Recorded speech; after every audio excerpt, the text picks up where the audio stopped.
Assalamualaikum warahmatullahi wabarakatuh. Bismillahirrahmanirrahim. Wa ala alihi wa ashabihi wa sallam.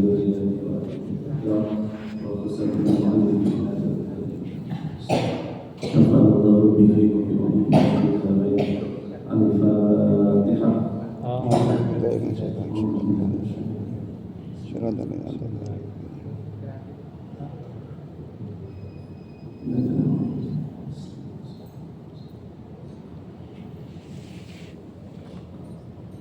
Bismillahirrahmanirrahim. Qala al-mu'allif rahimahullah wa nafa'ana Allahu bihi wa bi 'ulumihi fid dharain. Wa yahrumu siyamu khamsati ayyamin. Melanjutkan ngaji fikih kitab Kifayatul Akhyar. Sekarang kita memasuki berpuasa lanjutannya. Wa yahrumu dan haram siyamu khamsati ayyamin, berpuasa pada 5 hari ini. Apa saja? Al-Aidani, dua yang pertama adalah dua hari Idul Fitri dan juga Idul Adha. Kenapa diharamkan? Ini karena diperintah oleh Rasulullah SAW dan juga menjadi ijma umat bahwa pada hari Idul Fitri itu adalah hari raya, hari untuk bersenang-senang, bersuka-cita, hari waktunya makan gembira, tidak untuk berpuasa. Jadi dan juga ini menjadi hari pembeda antara bulan Ramadan dan juga bulan setelah Ramadan. Kalau seandainya tidak diharamkan, khawatir nanti ada yang berpuasa nanti akan berbeda masa Syawal ini. Dan juga dalam hadis sahih dikatakan bahwa salah satu kenikmatan, keindahan bagi orang yang berpuasa adalah ketika berbuka dan ketika berjumpa Tuhannya. Farhatani, pertama farhatun inda iftirah wa farhatun inda liqa'i rabbih. Besok ini farhatani, dan ini ketika berbuka dimaknai adalah ketika Idul Fitri. Indah, semuanya berhari raya, semuanya happy. Ya, ada di sana tuh keindahan kita berdaya secara batin juga berdaya secara rohani. Dan juga di hari raya Idul Adha wa ayyamut tasyriqi salasati amidan, dan juga berpuasa di hari tasyrik yang 3 secara sengaja. Ini hukumnya haram. Kenapa diberi nama hari tasyrik? Tasyrik kan artinya bercahaya, bersinar. Kenapa bersinar? Karena sehari itu banyak daging-daging disembelih, hewan disembelih, daging dipotong-potong, dan potongan daging ini berkilauan. Makanya diberi nama tasyrik, bercahaya, berkilauan. Dan di hari ini dilarang kita untuk berpuasa. Lalu bagaimana ketika kita ragu apakah ini Id atau belum? Maka pilihlah yang tidak ragu. Misalnya kita itu ragu ini masih Ramadan atau sudah Idul Adha, maka pilihlah yang hari ini kita yakinnya ada banyak. Kita punya namanya pemerintah sudah menetapkan namanya sidang isbat penetapan awal Syawal atau awal Dzulhijjah, dan kita ikuti saja. Kenapa? Karena mereka sudah memiliki keilmuan, memiliki ilmu tentang kapan bulannya bulan Ramadan, kapan bulannya bulan Syawal. Dan memang bulan-bulan ini yang paling krusial, bulan Ramadan, awal bulan Ramadan dan awal bulan Dzulhijjah. Awal Ramadan, awal Syawal, awal Dzulhijjah, ini yang paling krusial. Biasanya kita isbatkan hampir di seluruh dunia disidangkan. Kenapa? Karena Ramadan harus pasti karena akan memulai puasa Ramadan. Lalu juga tanggal Syawal harus pasti karena haram puasa tanggal 1 Syawal, yaitu Idul Fitri. Dan juga nanti Dzulhijjah juga akan menentukan kapan hari Arafah, kapan Idul Adha, dan kapan hari Tasyrik. Maka biasanya ada upaya khusus untuk memastikan di bulan ini tidak sama. Oke. Jadi kita haram hukumnya puasa di 5 hari ini. Makanya nanti berhati-hati jangan ikut-ikutan. Idul Fitri nanti ikut-ikutan atau saya ikut yang ramai saja, nggak ada dalil karena itu sudah Idul Fitri, maka dia menjadi haram. Wa yukrahu shaumu yaumil syakki illa aywa qa'adatan. Setelah yang diharamkan lalu yang dimakruhkan. Wa yukrahu, dan dimakruhkan seseorang itu berpuasa shaumu yaumil syakki illa aywa qa'adatan. Pada hari yang syak, yang ragu, yang belum yakin ini sudah Ramadan atau ini tanggal 30 Syakban, kecuali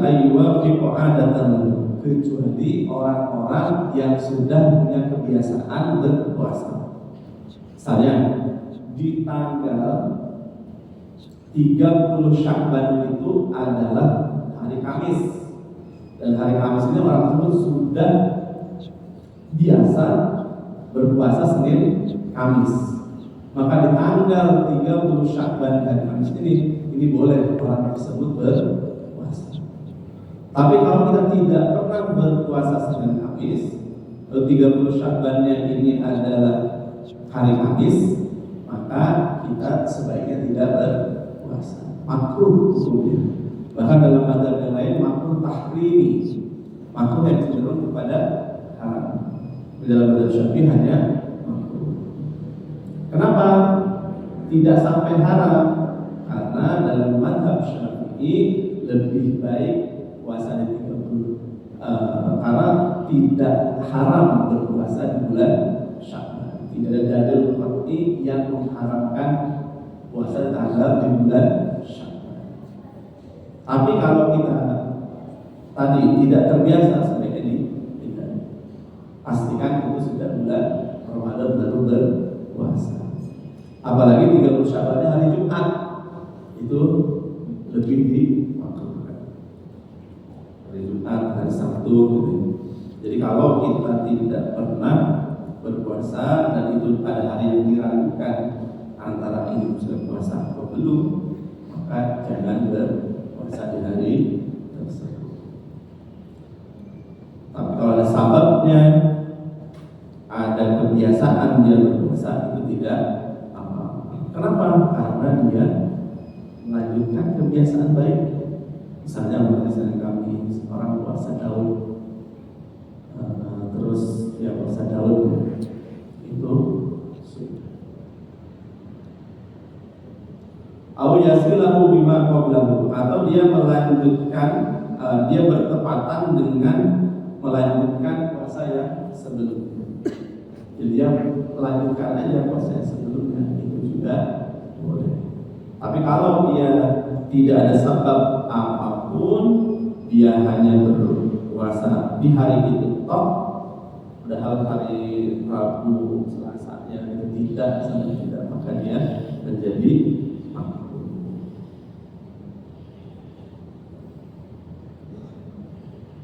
Dalam hadis yang diriwayatkan oleh Ammar bin Yasar, man shoma, barang siapa yang berpuasa di hari Syak, faqad asara Abul Qasim, maka dia telah maksiat, dia telah durhaka kepada Abul Qasim. Siapa Abul Qasim? Nabi Muhammad sallallahu alaihi wasallam. Lalu bagaimana misalnya ada puasa yang bagi orang yang haji? Tadi kan puasa di hari tasyrik hukumnya haram. Lalu misalnya ada orang yang sedang berhaji, dia tidak bisa menyembelih kambing atau tidak menemukan kambing, kan dia harus berpuasa 3 hari ketika di Mekah, 7 hari ketika pulang. Bagaimana dengan orang yang seperti itu? Maka dia tetap boleh berpuasa walau di hari tasyrik. Ini pengecualian bagi orang yang sedang melaksanakan ibadah haji. Berhaji ketika dia harus membayar dam, dan dam ini ternyata menyembelih hewan dan ternyata tidak menemukan hewan atau tidak ada uang untuk menyembelih hewan dam tersebut, maka dia harus berpuasa. Nah, walaupun di hari tasyrik dia boleh berpuasa khususnya, tapi pada umumnya tidak boleh, kecuali dalam keadaan sedang ibadah haji. Lanjutkan, wa man wadi'a amidan fil farji fa alaihi al-qadhu wal kaffarah.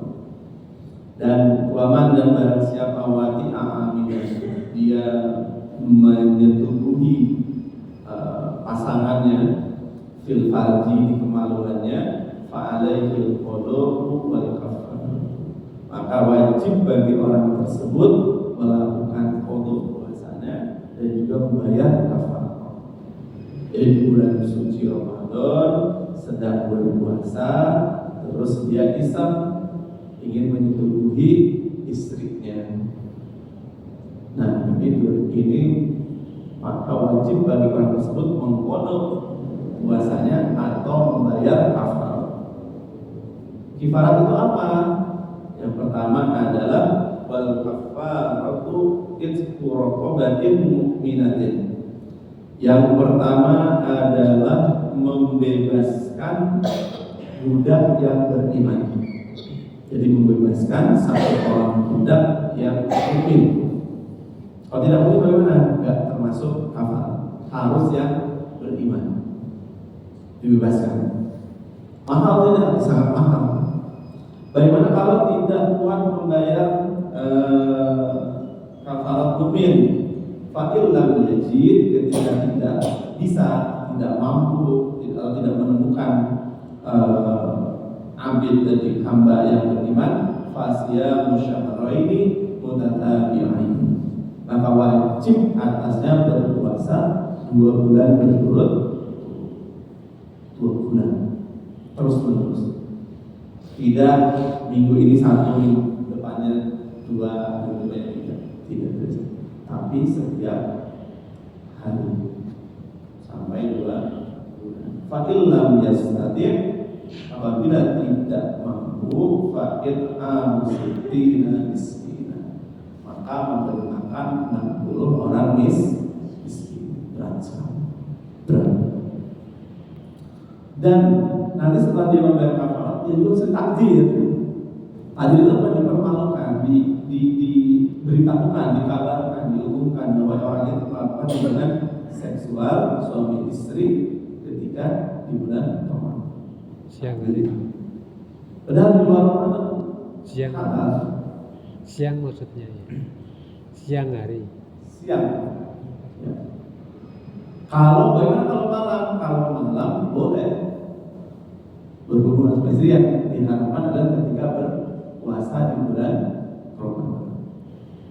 Kalau di malam harinya halal.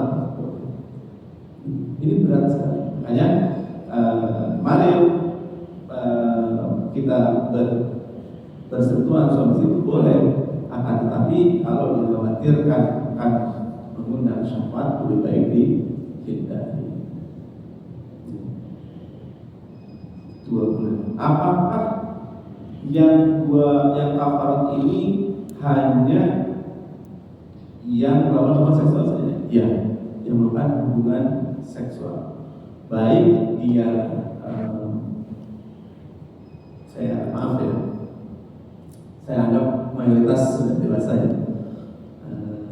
Baik dia melakukan secara lewat farji, lewat vagina, atau lewat jalur lainnya, misalnya anal, terus juga oral, dia termasuk dengan kategori ini. Termasuk kategori melakukan hubungan seksual. Bagaimana kalau misalnya tidak sampai dimasukkan, hanya onani misalnya, itu dia tidak termasuk kafar, tidak harus wajib membayar kafarah, tapi puasanya batal.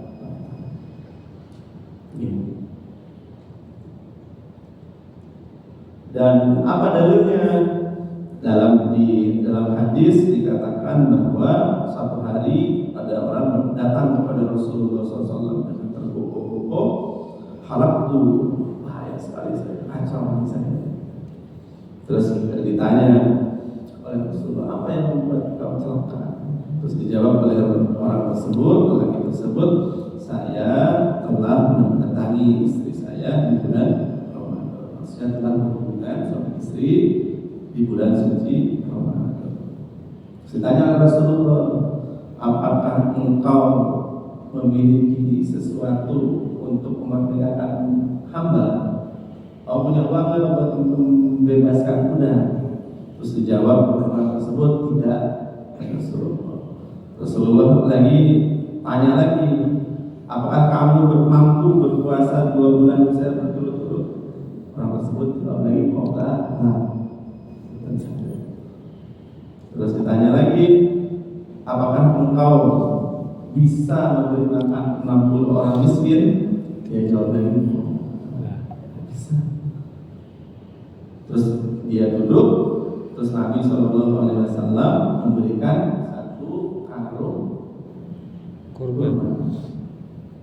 Sambil ketawa Rasulullah SAW, tasaddaq biha, sedekahlah dengan ini, bersedekahlah dengan kurma ini. Terus ditanya oleh orang tersebut, sedekah orang yang paling fakir di kampung kami, kata orang tersebut. Rasul, saya pergilah ke orang yang paling susah di kampung. Terus dia jawab, saya paling susah di kampung saya. Nabi pun tertawa ya. Nabi itu sangat humanis, Nabi itu sangat manusiawi sekali. Tahu iris miskin tapi semangatnya tinggi. Dan pergilah makanlah kurma. Ini menjadi dalil bahwa runtutan ini harus seperti itu. Jadi ini runtutannya, tidak pilihan. Kalau bisa mereka budak, maka pilihannya hanyalah memerdekakan budak. Tidak pilih A, B, C, tidak. Tapi ini adalah budak dulu, kalau nggak mampu baru puasa 6. Kalau tidak bisa puasa 2 bulan, maka baru berbulan. Dan itu tetapi disyarati oleh Syekh Nawawi bin Umar Al-Bantani dalam Kasyifat saja, tidak semua orang yang melakukan hubungan seksual di siang hari ini wajib dikafarah dengan beberapa catatan yang wajib kafarah. Apa saja catatannya? Yang pertama, dia tahu kalau dilarang melakukan hubungan seksual. Walaupun bagaimana dia tahu dilarang, tapi dia tidak tahu harus kafarah, dia tetap wajib bayar kafarah. Karena dia sudah membangkang kepada sesuatu yang sudah dia ketahui. Itu. Lalu dia tahu bahwa itu sedang siang hari. Tidak orang yang bangun tidur mengira masih gelap, ternyata ditutup semua jendelanya, pas buka terang benderang sudah jam 12. Itu beda. Dan juga dia benar-benar mengetahui bahwa itu adalah disengaja, tidak lupa, tidak nanti kalau lupa beda lagi cerita. Dan dia mengetahui dengan pasti perbuatan. Annahu kama tajibul kafaratu, wajib kafarah ini juga wajib tak dipublikasikan. Hukum ini apakah zaman dulu saja seperti ini sampai hari kiamat? Sampai hari kiamat. Jadi kalau kita di bulan suci Ramadan jaga. Kenapa seberat ini hukumannya? Karena Inti dari berpuasa adalah imsak, menjaga dari makan, menjaga dari minum, juga menjaga diri dari syahwat. Bahkan nanti kita dilarang berkata kotor, ropas. Ropasnya sebetulnya kalau di dalam bahasa Arab lebih kepada perkataan seksual, perkataan yang apa itu bahasa ini? Porno, ropas. Bahasa berkata jorok ya, pornografi itu adalah ropas. Dilarang. Kenapa? Ya karena dia tidak berpuasa lisannya. Oke, lisannya sekarang diam, tapi jarinya berkata kasar, berkata ropas, berkata kotor, bercanda-bercanda yang mengarah kepada porno. Saya bapak-bapak mengumpul, ibu-ibu nggak beda, itu nggak boleh kalau bicara sedang kotor ketika sedang berpuasa.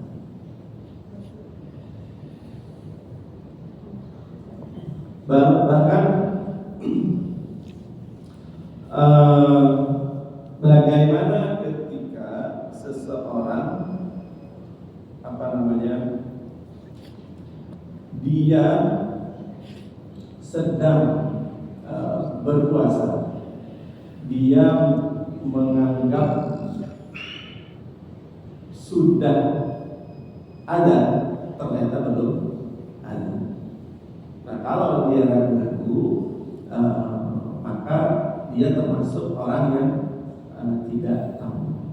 Tetapi ketika azan itu berbuka itu kita harus yakin sudah masuk azan. Kalau masih ragu bagaimana? Tunggu, karena sebentar dulu. Dan kalau kita lihat hadis-hadis tentang buka dan sahur itu soal waktu buka dan sahur itu tidak begitu ketat seperti sekarang. Kalau sekarang itu kan kadang kita ditakut-takuti sudah imsak, sudah tidak boleh makan lagi. Padahal dalam waktu imsak ini kita masih boleh makan dan tapi kita harus berhati-hati bahwa ini sudah sebentar lagi mau subuh. Bukan berarti di waktu imsak ini dilarang sama sekali makan dan minum. Bagaimana kalau orang yang bangunnya pas imsak, boleh nggak sahur? Boleh. Karena imsak itu belum waktu subuh. Dan puasa itu mulai sejak subuh. Bahkan dalam satu hadis ini tidak populer, tapi jangan diperhatikan kalau tidak salah satu sahabat itu ketika makanan sudah di mejanya, dia sedang makan, lalu terdengar suara adzan. Ini disuruh diselesaikan, makanya dihabiskan. Tapi jangan disengaja nanti. Jadi kebiasaan nunggu aja itu sengaja dan lagi. Di dalam keadaan bisa jadi saat itu makanan sangat langka. Jadi melihat teks hadis jangan telan mentah. Harus lihat asbabul nuzul, harus lihat konteks hadis. Di zaman itu bisa jadi makanan begitu mahal, bisa jadi dalam masa paceklik daripada dibuang lebih baik di makan. Tapi dalam konteks yang makanan berlimpah dan ketika itu tidak diselesaikan, tidak mengurangi apapun, tidak terlalu mahal, itu kita lebih baik menahan, menyetop gitu. Dan ketika bahkan Rasulullah SAW ketika berbuka itu selalu Rasulullah itu mensegerakan bukanya, takjil dan segerakan buka. Bukan malah agak mundur lah biar lebih banyak pahalanya. Islam itu inginnya yang mudah-mudah saja. Kalau puasa yang paling mudah mana? Paling cepat bukanya, paling akhir sahur. Justru sahur yang paling utama dan yang paling akhir. bukan yang jam 12 malam. Sahur itu kapan? Dari jam tengah malam sampai menjelang subuh. Paling afdal kapan? Paling akhir. Nah, afdal itu paling akhir. Jangan ditakut-takuti dengan imsak. Gitu. Jangan takuti dengan imsak. Lalu buka yang paling afdal mana? Yang paling afdal paling cepat. Kenapa Rasulullah SAW memberitakan kita langsung, dan Rasul itu dalam hadis tidak hanya perkataan tapi juga perbuatan. Ketika waktunya buka, Rasul langsung makan kurma. Kalau tidak ada kurma, hanya dengan seteguk air, baru melaksanakan sholat. Agar berbeda juga dengan orang-orang Yahudi. Orang Yahudi itu pengen lebih lama, lebih bagus. Kita lebih cepat, lebih baik. Agama ini agama yang paling mudah dibanding agama yang lain. Yom Kippur, saya tahu Yom Kippur, hari besar puasanya orang Yahudi. Itu ngeri itu durasi. Dan kita, apalagi kalau musim dingin, winter, pendek sekali. Bagaimana kalau misalnya negara yang iklimnya 20 musim panas seperti Eropa, yang ada yang sampai 20 jam, 21 jam. Bagaimana? Yang utama adalah mengikuti sama waktu ketika fajar terbit sampai terbenamnya matahari. Tapi ketika dianggap sangat memberatkan, Islam itu perlu produktivitas juga. Islam tidak ingin ketika Ramadan malah turun produktivitasnya. Ulama-ulama Azhar berijtihad bahwa boleh mengikuti daerah-daerah negara Muslim terdekatnya.